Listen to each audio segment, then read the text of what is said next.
दरिद्रता से दुखित होकर उन लोगों ने आपस में सलाह की, आओ इस दरिद्रता को धिक्कार है, क्योंकि कहा गया है, सिंपल सब समझ चलो कि मतलब किसी नगर में 4 ब्राह्मण खुद आपस में मित्र बनकर रहते थे, तो उन्होंने दरिद्रता से दुखी होकर उन्होंने आपस में सलाह की कि इस दरिद्रता को धिक्कार है, क्योंकि कहा भी गया है कि सिंह, हाथी आदि हिंसक जंतुओं से युक्त, सिंह और हाथी आदि हिंसक जंतुओं से युक्त मनुष्य रहित कुछ कांटों से भरा जंगल में रहना और वहां बलकल वस्त्र धारण करना तथा घास फूस के बिछावन पर सोना अच्छा, किंतु बंधु बंधनों के बीच निर्धन होकर जीवन व्यतीत करना अच्छा नहीं। निर्धन होकर बंधु बंधनों के बीच वो अच्छा नहीं लगेगा मनुष्य को, जबकि वो उसके कंपैरिजन में जंगल में वस्त्र बलकर वस्त्र पहन सकता है, हिंसक जंतु के साथ रह सकता है, मनुष्य रहित में रह सकता है, पर वो अपने जो सगे संबंधी उनके साथ मतलब पैसों से हीन रहकर नहीं रह सकता। जिन मनुष्यों के पास धन नहीं है, हाँ जिन मनुष्यों के पास धन नहीं है, भली भांति सेवा करने पर भली भांति सेवा करने पर भी स्वामी उनसे देश करता है। अच्छे बंधुगण भी उनको एकाएक छोड़ देते हैं, उनकी गुण शोभा नहीं देते, उनके पुत्र भी उनको छोड़ देते हैं, आपत्तियां बढ़ती जाती हैं, उनके अच्छे खानदान में उत्पन्न पत्नी भी भली भांति उनकी सेवा न करती है तथा न्याय मार्ग पर चलने वाले मित्र भी दूर हो जाते हैं। जो निर्धन होता है उसके साथ कोई नहीं होता है, मतलब अच्छे सगे संबंधी छोड़ देते, अच्छे कुल में जन्मी पत्नी भी उसका साथ छोड़ देती है, उसके गुण को कोई नहीं देखता। ठीक है, क्योंकि कहा भी गया है कि सूरवीर, रूपवान, सौभाग्यशाली, शास्त्राज्ञ और वाक्पटु मनुष्य यह जान ले, सूरवीर, रूपवान और सौभाग्यशाली और वाक्पटु मनुष्य यह जान ले, इस संसार में मनुष्य धन के बिना कीर्ति और सम्मान को प्राप्त नहीं कर सकता। कीर्ति और सम्मान को प्राप्त नहीं कर सकता। मतलब धन के बिना कुछ नहीं है। तो कौन लोग जान लें? वाक्पटु लोग, धनवान, सौभाग्यशाली, रूपमान, बुद्धिमान, सौभाग्यशाली, रूपमान, बुद्धिमान, शास्त्रज्ञ, वाक्पटु को जाने कि धन के बिना कोई सम्मान प्राप्त नहीं कर सकती। यह आश्चर्य है कि शक्ति से परिपूर्ण काम करने वाली वही इंद्रियां हैं, वही नाम है, वही अंकुटित बुद्धि है और वही वाणी भी है, तो धन की गर्मी से रहित हुआ पुरुष भारी पराया हो जाता है।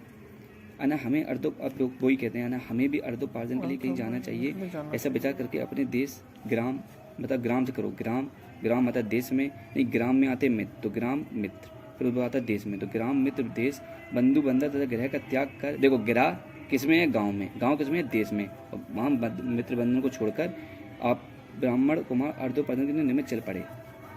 किस किस को छोड़ा उन्होंने? ग्रह कहाँ? गाँव में, घर, मित्र, देश सब छोड़ के वो कहीं और चल पड़े, चले जाते हैं। ठीक है, अतः लोग चिंतन कुलीन ने तो कहा था, इस संसार में विभिन्न चिंताओं से व्याकुल होकर मनुष्य सत्य का परित्याग कर देता है, बंधु बंधनों को छोड़ देता है, जननी एवं जन्मभूमि का परित्याग कर देता है और अपने प्रिय स्थान को छोड़कर परदेश चला जाता है।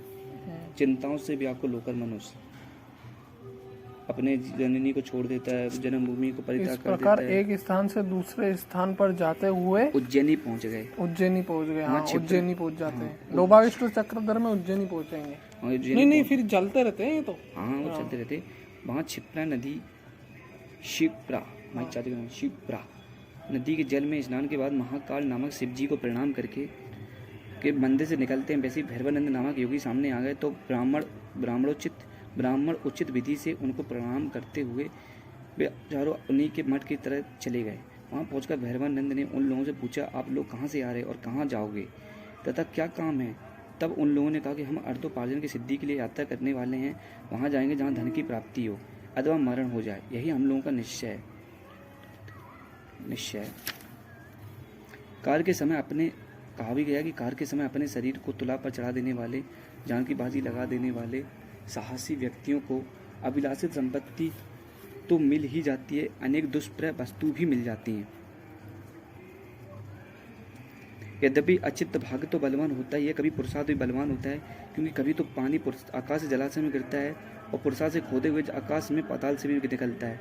अतः कभी पानी आकाश से जलाशय में गिरता है तो कभी पुरुषार्थ द्वारा पाताल से भी जलाशय में निकलता है। ये देखना मैग्नेटिक लगाया, इंपोर्टेंट है कि यद्यपि अचित्त भाग्य तो बलवान होता ही है, कभी पुरुषार्थ भी बलवान हो जाता है। क्योंकि कभी तो ऊपर भाग्य बलवान है, मतलब ऊपर से पानी गिरा यूं समझ लो, और पुरुषार्थ बलवान है, मतलब जमीन से पुरुषार्थ द्वारा खोद के भी पानी निकल सकता है। पुरुषार्थ से ही मनुष्य की सारी मनोकामनाएं पूरी होती हैं। पुरुषार्थ मतलब अपनी कर्म। हाँ, पुरुषार्थ मतलब जो पुरुष का अर्थ, पुरुष ने जो किया। अच्छा, पुरुष का जो गड्ढा कौन खोदा? भगवान तो ना खोलते। सही मनुष्य की सर्व मनोकामनाएं पूर्ण होती हैं, जैसे आदृष्ट या भाग कहा जाता है, जिसे भाग्य कहा जाता है या आदृष्ट। और आदृष्ट नाम का ही पुरुष का एक गुण होता है। अतः पुरुषार्थ के अतिरिक्त देव कुछ नहीं है, पुरुषार्थ का ही दूसरा नाम भाग्य है। ठीक है। साहसी व्यक्ति कार्य के समय अपने प्राणों को तीर के समान समझकर प्राण की बाजी लगा देते हैं। साहसी व्यक्तियों का यह अपूर्व चरित्र तथा उदार व्यक्तियों का आचरण दोनों लोग सामान्य महानिवानों का होता है।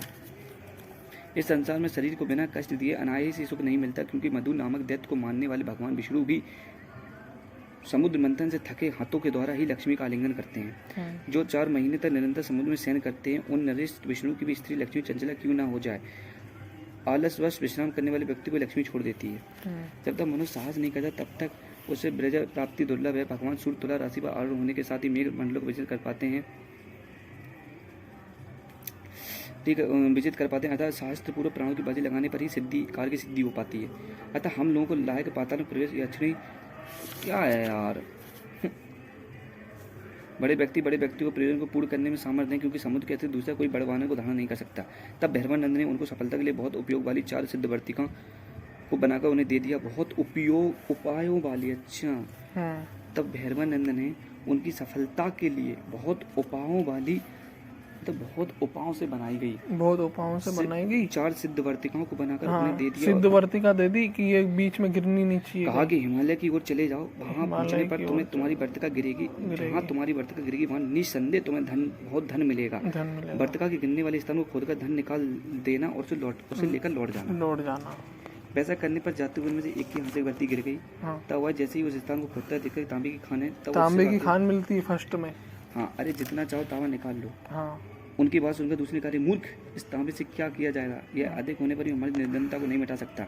उठो, आगे चला जाए। उसने कहा, तुम लोग जाओ, मैं आगे नहीं जाऊंगा। ऐसा कहकर वो इच्छा अनुसार तांबा लेकर लौट गया। उसके लौट जाने पर शेष तीनों आगे बढ़े। अभी वे कुछ ही दूर गए थे कि आगे वाले की बत्ती गिर पड़ी। उसने भी जब खोदना आरंभ किया तो चांदी की खान दिखाई पड़ी। उसने प्रसन्न होकर वह बोला, मित्रों, इसे इच्छा अनुसार चांदी ले लो और लौट चलो, आगे मत जाओ। उसकी बात सुनकर शेष दोनों ने कहा, भाई, पीछे तांबे की खान मिली थी, उससे आगे चांदी की खान मिली, इससे आगे नीचे ही सोने की खान मिलेगी। इसको लेकर हम लोग क्या करेंगे कि अधिक से अधिक लेकर लौटने पर भी हमारी दरिद्रता दूर नहीं हो सकेगी। अतः हम लोग आगे जाते हैं। यह कहकर दोनों आगे बढ़ गए। दूसरा ब्राह्मण भी अतः शक्ति चांदी लेकर लौट गया। अब क्या है, बात शेष उन दोनों के कुछ आगे जाने पर उनमें से भी एक हाथ की बर्ती गिर गई। प्रसन्न होकर, ये हाथों से गिर रही है सारी बर्ती।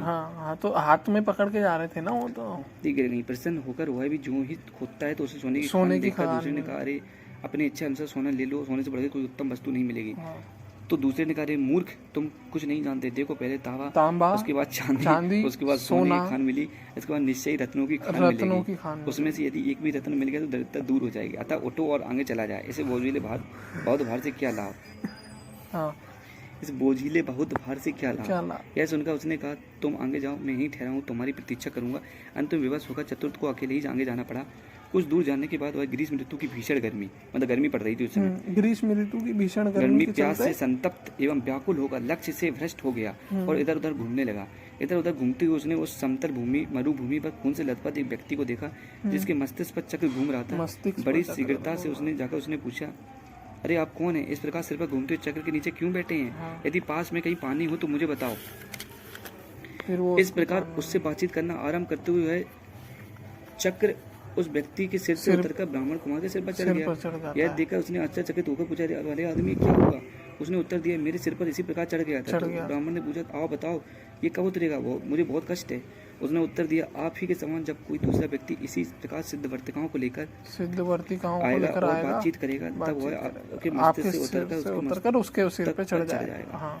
उसने पूछा, आपको कितने दिनों तक बैठना पड़ा? उसने पूछा, इस समय पृथ्वी पर कौन राजा है? उस ब्राह्मण ने बताया, वीणा वदन पटु वत्सराज।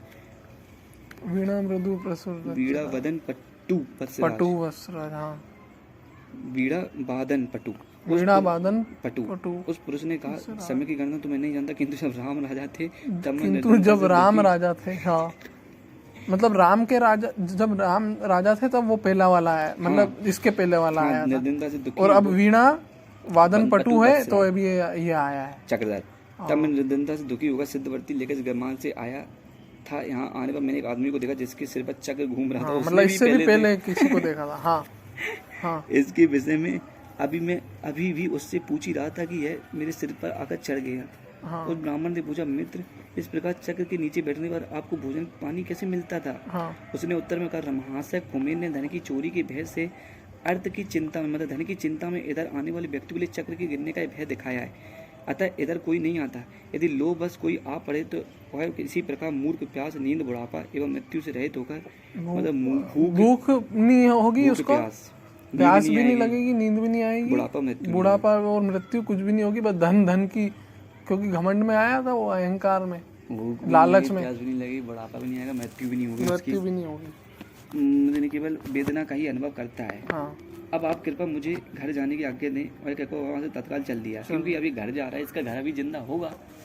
राम राजा राम राजा थे अब बस। उस ब्राह्मण की विलंब करने पर भी सुवर्ण सिद्धि उसकी खोज में लगा हुआ, उसके पैरों, उस ब्राह्मण की विलंब करने पर सुवर्ण सिद्धि मतलब सोना प्राप्त की प्रतीक्षा करने वाले ब्राह्मण कुमार उसकी खोज में लगा, उसके पैरों के चिन्हों की परंपरा का अनुसरण करता हुआ और दूसरे वन में पहुंचा तो देखा कि उसका मित्र खून से लथपथ दुखी बैठा है। जिसको सोना मिला था वो देखता है कि आया नहीं इतनी देर। हाँ, बहुत विलम्ब हो गया तो जाता है उसको चिन्हों का अनुसरण करते हुए वहाँ पहुँच गया और हाँ भर कर रो रहा है। उसने उसके सिर पर तीर धार का चक्र घूम रहा है। अपने मित्र का इस स्थिति में अत्यंत दुखी हुआ और उसकी आंखों से आंसू बह रहा है। उस मित्र के पास आकर उसने पूछा, मित्र ये क्या हुआ?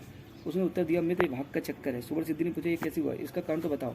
इस पर चक्रधर ने समस्त वृत्तांत कह सुनाया। यह सुनकर सुवर्ण सिद्धि ने उसकी भर्त्सना करते हुए कहा, अरे मैंने तुमको कितना मना किया कि मत जाओ, किंतु तुमने मेरी एक बात भी नहीं सुनी।